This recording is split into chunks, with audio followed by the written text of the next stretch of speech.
ನಮಸ್ಕಾರ, ನೀವು ನೋಡ್ತಾ ಇದ್ದೀರಾ ಇಂಡಿಯಾ ಫಸ್ಟ್. ನಾನ್ ಸಬಾ ಹಕೀಂ. ಇದು ಅನಿರೀಕ್ಷಿತವಲ್ಲ. ಲೋಕಸಮರಕ್ಕೆ ಗ್ಯಾರಂಟಿ ಬ್ರಹ್ಮಾಸ್ತ್ರವನ್ನೇ ಪ್ರಯೋಗ ಮಾಡಲಾಗಿದೆ.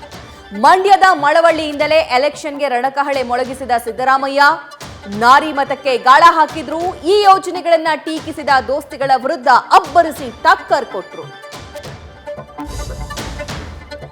ಡಿಕೆಶಿ ಸ್ಪರ್ಧಾ ಕಣದ ಆಟಕ್ಕೆ ಸಿಎಂ ಬಣ ಮಾಸ್ಟರ್ ಸ್ಟ್ರೋಕ್ ಕೊಟ್ಟಿದೆ.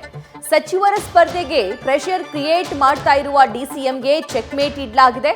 ಡಿಕೆಶಿ ನಂಬರ್ 1 ಕ್ಯಾಂಡಿಡೇಟ್ ಅಂತ ಮಹದೇವಪ್ಪ ಬಿಟ್ಟ ಬಾಣಕ್ಕೆ ಡಿಸಿಎಂ ವ್ಯಂಗ್ಯದ ಪ್ರತಿಕ್ರಿಯೆ ಕೊಟ್ಟು ಸೈಲೆಂಟ್ ಆಗಿದ್ದಾರೆ.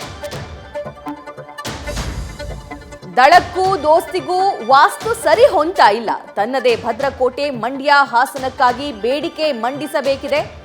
ಪಟ್ಟು ಬಿಡದ ಸುಮಲತಾ ಬಂಡಾಯದ ಸುಳಿವು ನೀಡಿದ್ದಾರೆ. ಈ ಮಧ್ಯೆ ಸೀಟು ಹಂಚಿಕೆ ಅಭ್ಯರ್ಥಿಗಳ ಆಯ್ಕೆಗಾಗಿ ಎಚ್ಡಿಕೆಯನ್ನ ಬಿಜೆಪಿ ವರಿಷ್ಠರು ಮಾತುಕತೆಗೆ ಕರೆದಿದ್ದಾರೆ.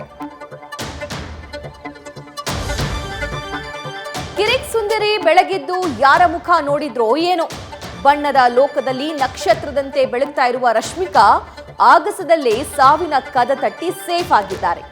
ಕೊಡಗಿನ ಕುವರಿ ಪಯಣಿಸ್ತಾ ಇದ್ದ ಫ್ಲೈಟ್ ತುರ್ತು ಭೂಸ್ಪರ್ಶವಾಗಿದ್ದು ಗಂಡಾಂತರದಿಂದ ಪಾರಾದ ಘಟನೆ ಹೇಳಿಕೊಂಡಿದ್ದಾರೆ. ದೆಹಲಿಯ ಗಡಿಯಲ್ಲಿ ಯುದ್ಧ ಸನ್ನದ್ಧ ರೀತಿಯ ಸ್ಥಿತಿ ಕಾಣಿಸ್ತಾ ಇದೆ. ರಾಜಧಾನಿ ಸುತ್ತ ಮುತ್ತಿಗೆ ಹಾಕಿದ ರೈತರು ಕನಿಷ್ಠ ಬೆಂಬಲ ಬೆಲೆಗಾಗಿ ಪಟ್ಟು ಹಿಡಿದು ಕೂತಿದ್ದಾರೆ.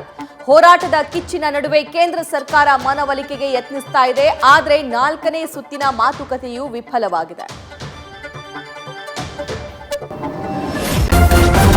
ನ್ಯೂಸ್ ಫಸ್ಟ್ ನಿರ್ಭೀತಿಯಿಂದ ನಿಮ್ಮ ಪರವಾಗಿ.